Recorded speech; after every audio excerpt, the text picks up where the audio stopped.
Salut les gens, c'est l'Icarion, en audio, parce que j'ai plus franchement envie d'afficher ma tête partout sur internet comme si j'étais un Big Mac placardé sur les arrêts de bus.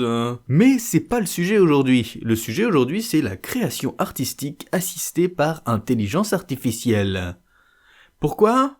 Parce que j'ai envie de vous parler de création artistique assistée par intelligence artificielle. Et aussi parce que je suis tombé sur une vidéo de gens qui font ça. De la création artistique avec IA et tout. Et que j'ai trouvé cette vidéo super impressionnante, mais frustrante. Je parle d'intelligence artificielle, mais c'est peut-être pas forcément clair pour tout le monde. Alors, récemment, sont apparus des outils type Stable Diffusion, DALL-E ou d'autres trucs du genre, à qui on peut juste donner un mot et hop, ça génère des images en rapport. En gros, ce qui se passe dans la tête du logiciel, c'est qu'il a été entraîné sur des dizaines de milliers, voire des millions d'images d'internet pour savoir à quoi ressemble un chat, un chien, un cheval ou n'importe quel autre objet de la vie de tous les jours.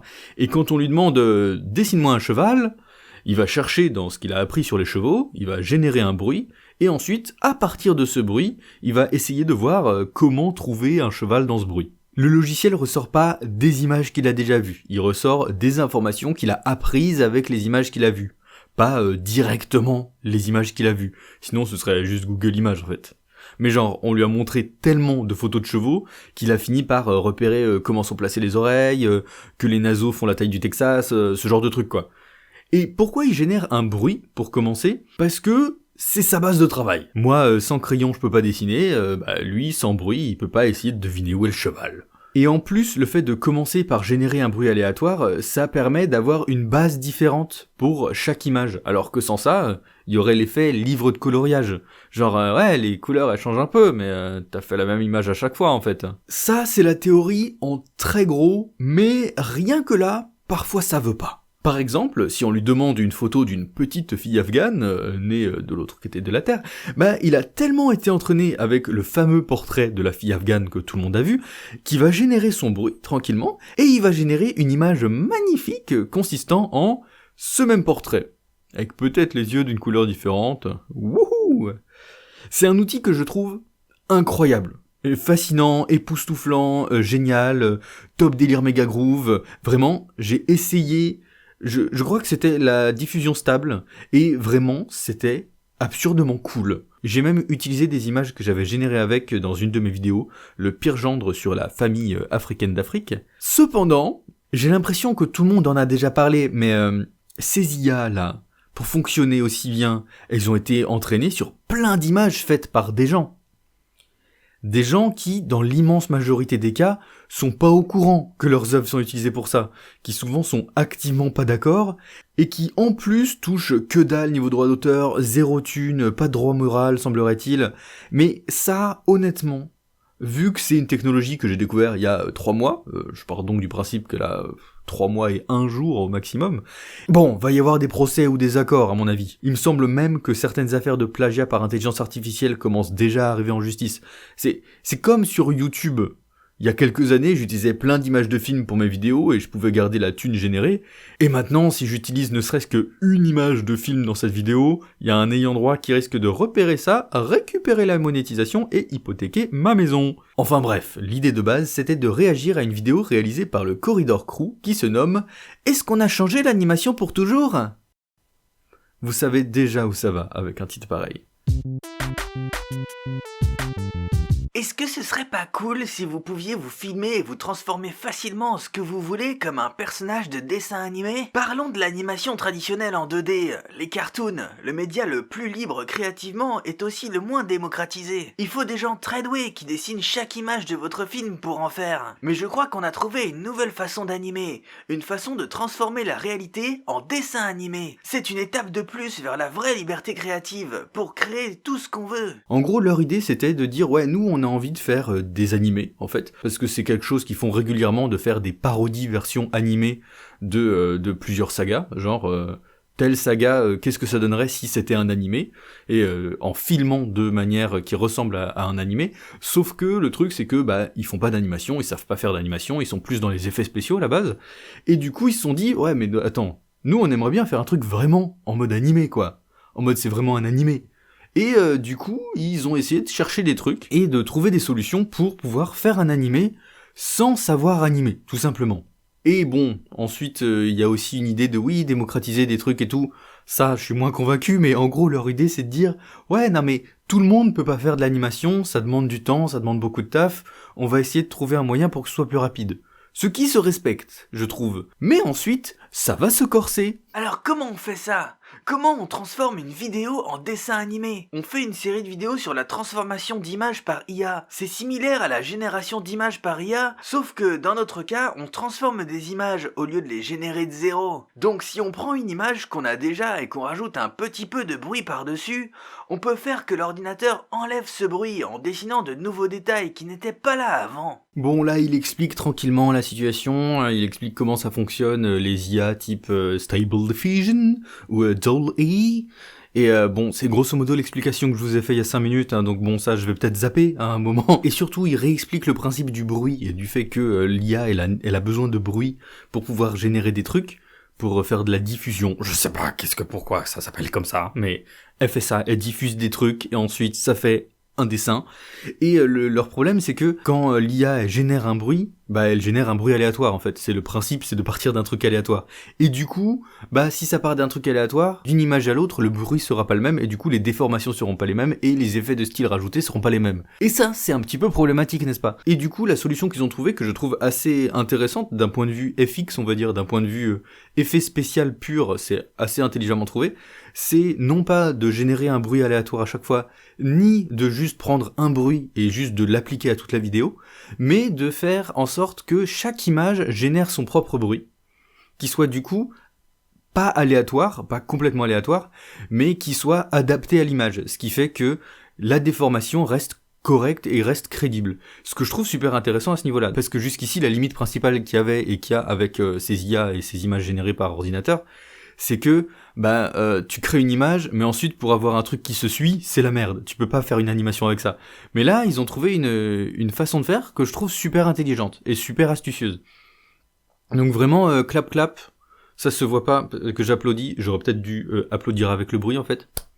Voilà. Ça s'est entendu que j'applaudissais? On avait résolu une partie du puzzle, plus de bruit aléatoire sur nos images. Mais j'ai voulu que ma vidéo ressemble à un dessin animé, et chaque image était dessinée avec un style différent. À ce moment, les modèles de style sont apparus dans la Stable Diffusion Sphere. Une personne nommée Nitrosoak a créé des super modèles de diffusion, créés pour convertir votre image en un style spécifique. Donc on a dû entraîner notre propre modèle, spécifiquement sur un style qu'on voulait répliquer. Haha, voici le problème qui arrive.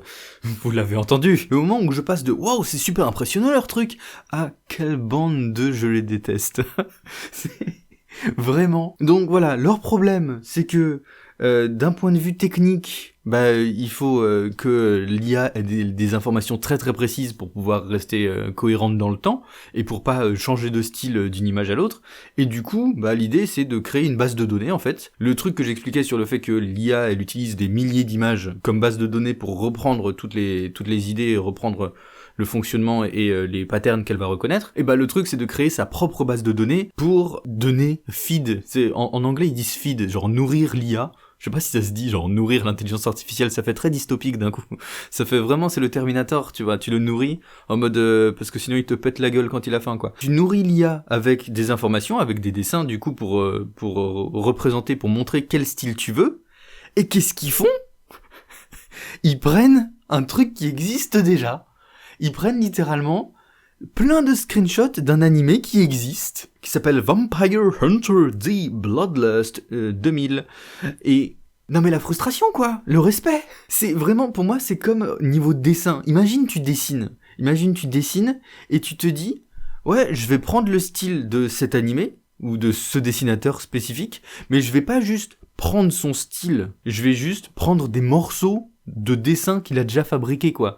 C'est éthiquement, ça se fait pas, c'est pas correct. C'est littéralement le principe du plagiat en fait. C'est littéralement prendre des morceaux qui existent dans une autre œuvre et faire genre non c'est à moi. Bon après ils ont la décence de citer la source. C'est déjà bien, j'imagine. Mais le truc, c'est que avec ces IA, un des soucis, c'est que tu peux répliquer des choses, tu peux répliquer un style, tu peux répliquer une source de manière hyper facilité, jusqu'ici en tout cas sans avoir le problème des droits d'auteur, et sans avoir à mettre l'effort de la création de ce style, mais juste en disant ok Google, refais le même style. Et je me dis, ils sont quoi? Ils sont, je sais pas combien ils sont, mais c'est un petit studio, Corridor Crew, ils sont peut-être une dizaine ou une vingtaine quoi. Mais embaucher quelqu'un. Si c'est pour créer un animé, l'idée c'est de créer un animé en partant de zéro, sans faire d'animation. Ok, franchement, c'est un concept intéressant, je trouve, d'un point de vue technologique, d'un point de vue FX, c'est super intéressant. Mais demande à quelqu'un, trouve quelqu'un qui dessine dans un style que t'aimes bien, tu lui dis ok, on a besoin que tu dessines 20 personnages, 20 poses, et ce sera déjà un gain de temps génial de se dire que le mec, ou la personne aura juste besoin de dessiner 20 dessins, plutôt que 20 000 pour faire son animation, tu vois. Mais non, il faut 0 dessin. Il faut qu'il y ait 0 dessin dans ce truc de dessin animé. Frustrant un peu quand même, non? Je trouve que ça fait pas simplification de l'animation pour rendre ça plus populaire, que tout le monde puisse faire de l'animation, mais ça fait vraiment exercice de style pour montrer à quel point on peut faire un animé sans dessiner. J'ai entraîné le modèle non seulement à répliquer un style spécifique, mais aussi à reconnaître un personnage. Moi, je l'ai entraîné sur des images de moi portant les mêmes vêtements, devant le même fond vert que j'utilisais pour mes séquences de test. Et d'un coup, boum, tout fonctionnait. On avait un personnage de dessin animé constant, avec des émotions, et tout ça avec seulement de la vidéo sur fond vert. Donc après avoir fait ça, on a designé les costumes des personnages avec des vêtements un peu moches. Vous voyez tous ces détails là, ça va pas être bien pour le style d'animation, parce que ce genre de petits détails serait pas inclus dans le résultat. Ce serait juste plus de traits de crayon pour les animateurs, donc on va les recouvrir. Ce qu'on a fait devant le fond vert, c'est qu'on a imaginé être des marionnettes. On était des marionnettes de personnages de dessin animé, donc on se tenait comme des personnages de dessin animé. Et il y a quelques règles qu'on a découvert en faisant ça. Avant tout, le style qu'on reproduit n'a qu'une source de lumière directionnelle. On a que genre 2 personnes et un acteur. Et du coup, voilà, on se retrouve avec des gens qui se mettent en costume et qui vont jouer les scènes de manière un peu cartoonesque, mais qui vont jouer ça vraiment devant une caméra, devant un fond vert, parce que c'est important d'avoir un fond vert qui soit parfait, parce que sinon ça va casser le rendu, et faire très attention au costume, comment il fonctionne et comment il va fonctionner par rapport à l'IA et tout, pour avoir un rendu qui soit correct et qui rende bien et tout. Et comment dire, bah ils ont juste réinventé la rotoscopie en fait. La rotoscopie, c'est un truc qui est, j'allais dire, aussi vieux que le dessin animé. Peut-être un petit peu moins. Enfin, c'est un truc qui est apparu très vite parce que, mais c'est super pratique en fait. Et aussi artistiquement, il y a des visions qu'il y a derrière. Mais par exemple, il y a eu un vieux dessin animé qui est sorti dans les années 70, il me semble, un long métrage de Seigneur des Anneaux qui était rotoscopé, c'est-à-dire que c'était des acteurs qui jouaient des trucs. Et ensuite, il y a des dessinateurs qui revenaient et qui passaient par-dessus et qui refaisaient le dessin par-dessus pour que ça corresponde à la forme de la personne, mais en refaisant le costume par-dessus, en refaisant le personnage pour que ça se transforme en personnage de dessin animé. Et une des raisons notamment de l'utilisation de la rotoscopie, ça pouvait être la praticité de l'objet en fait. De se dire, bah oui, bah du coup, c'est du travail qui peut être moins spécialisé, qui peut être lié à juste des personnes qui savent dessiner, contrairement à l'animation, je vais le dire plus classique, mais l'animation avec moins de modèles humains, où il y avait besoin d'animateurs qui étaient spécialisés et qui savaient exactement comment gérer les mouvements et comment gérer le timing des mouvements et ce genre de choses. Et donc de base, la rotoscopie, il y a une question de prix aussi, il y a une question de capacité à produire ça qui est derrière. Et la rotoscopie, c'est un truc qui existe encore et qui se fait régulièrement. Ils ont juste réinventé ça. C'est pas un mal spécifiquement, c'est juste que ils se sont dit mais attends, mais on peut révolutionner l'animation.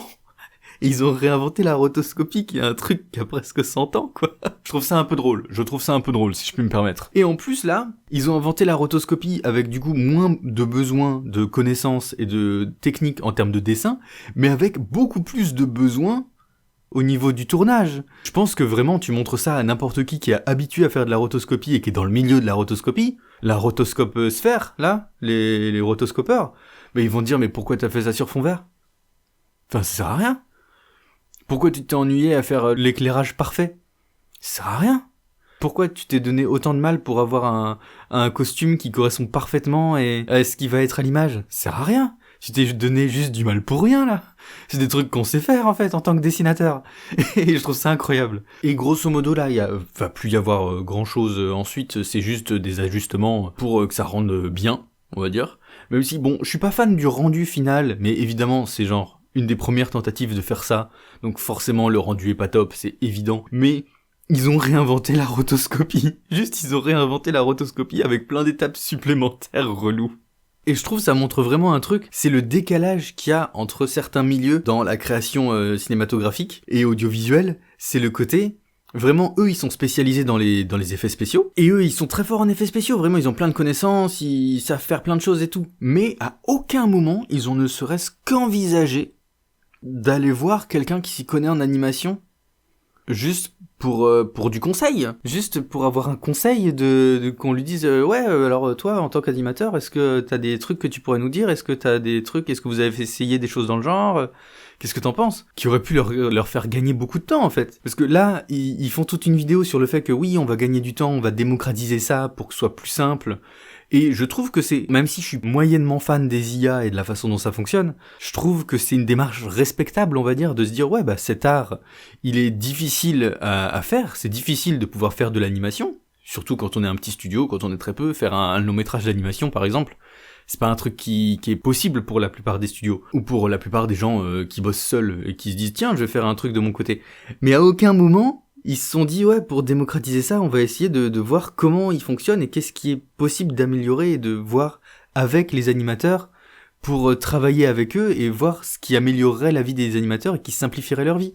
Ils se sont juste dit, nous, on veut faire notre truc à notre manière et on veut pas savoir dessiner. Parce que vraiment, leur technologie là, le truc qu'ils ont trouvé avec la façon que chaque image génère son propre bruit, et il y a un moment, j'ai zappé, mais en gros, ils donnent une base de données à l'IA, et ensuite, ils génèrent des images avec ça, et les meilleures images, celles qui correspondent le mieux à ce qu'ils veulent, ils la réinjectent dans l'IA pour renourrir l'IA pour qu'elle ait une base de données encore plus grande. Si tu fais ça, et que, potentiellement, tu demandes à quelques personnes de faire des dessins, de créer une charte graphique, tu peux faciliter leur travail par 50. Et si, au lieu d'entraîner l'IA sur le fait de gérer avec des acteurs sur fond vert, tu entraînes l'IA à générer des personnages finis à partir de brouillons. Imagine, tu entraînes l'IA à prendre le storyboard, qui est un petit peu amélioré, tu vois, et de lui dire, ok, à partir de ça, tu interprètes pour avoir la pose, et tu gardes la pose, mais tu vas rajouter les couleurs, tu vas rajouter les machins. Ce serait incroyable en fait, en termes de travail pour les animateurs, pour pouvoir se visualiser des choses vachement plus rapidement, et pour avoir des images clés qui soient directement prêtes. Ça pourrait être une évolution géniale. Mais non! À aucun moment, on envisage de faciliter la vie aux animateurs. À aucun moment. Non, on envisage juste quoi? De faire sans eux. Et je suis colère, voilà, je suis colère. Et puis, je pense, mais ça c'est pas leur faute spécifiquement à eux, mais il y a un truc qui me frustre là-dedans, qui me frustre dans cette envie à chaque fois de rendre plus rapide la création de dessins animés, c'est que, pour moi le pire c'est pas artistiquement. Artistiquement, oui, c'est juste une nouvelle façon de créer et je vois pas trop de problème avec ça. C'est plus que, on vit dans une société... On vit dans la société capitaliste, et il se trouve que, à chaque fois qu'il y a eu des avancées, où on s'est dit, tiens, les dessins animés seront faits vachement plus simplement comme ça, est-ce que ça a simplifié la vie des animateurs ? Non. Ça a juste fait que il y a beaucoup plus de dessins animés qui ont été créés avec des budgets beaucoup plus bas, avec des délais de production beaucoup plus courts, et c'est un cercle vicieux à chaque fois de on simplifie ça, et puis ensuite on se retrouve avec quoi? Avec juste des animateurs qui se retrouvent à faire un travail 10 fois plus relou. Et du coup, voilà, j'ai pas vraiment de conclusion à cette vidéo, juste de la frustration. Juste de la frustration contre ces mecs qui ont rien demandé, qui sont juste à essayer de tenter des trucs techniques, j'ai une certaine sympathie pour eux parce qu'ils tentent des trucs et ils se disent mais attends, imagine on fait ça avec les effets spéciaux et on invente un nouveau truc. Mais en même temps, je trouve qu'il y a plein d'implications qui sont un petit peu moyennes, dont ils se rendent pas forcément compte en plus. Mais moyen quand même quoi. J'espère que cette vidéo vous a plu. Si vous êtes resté jusque là, j'en conclus que oui, donc c'est cool. Ou alors c'était tellement chiant que vous êtes actuellement en train de dormir et disons que c'était pas l'objectif recherché, mais ça fait du watch time, donc je vais pas cracher dessus. Ça fait plus d'1 mois que j'avais rien sorti sur la chaîne, et c'est pas que je fais rien, j'ai juste choisi unilatéralement de sacrifier le rythme de sortie de vidéos pour bosser sur un truc un chouïa plus ambitieux. Le truc ambitieux, c'est pas la vidéo que vous venez de voir, c'est autre chose, dans un autre style, et si ça se trouve, ça sera tout nul, mais en tout cas, je m'amuse à le faire. Pour l'instant, je vais l'appeler le projet FP, c'est des initiales d'un truc. Allez, à la prochaine fois, bisous.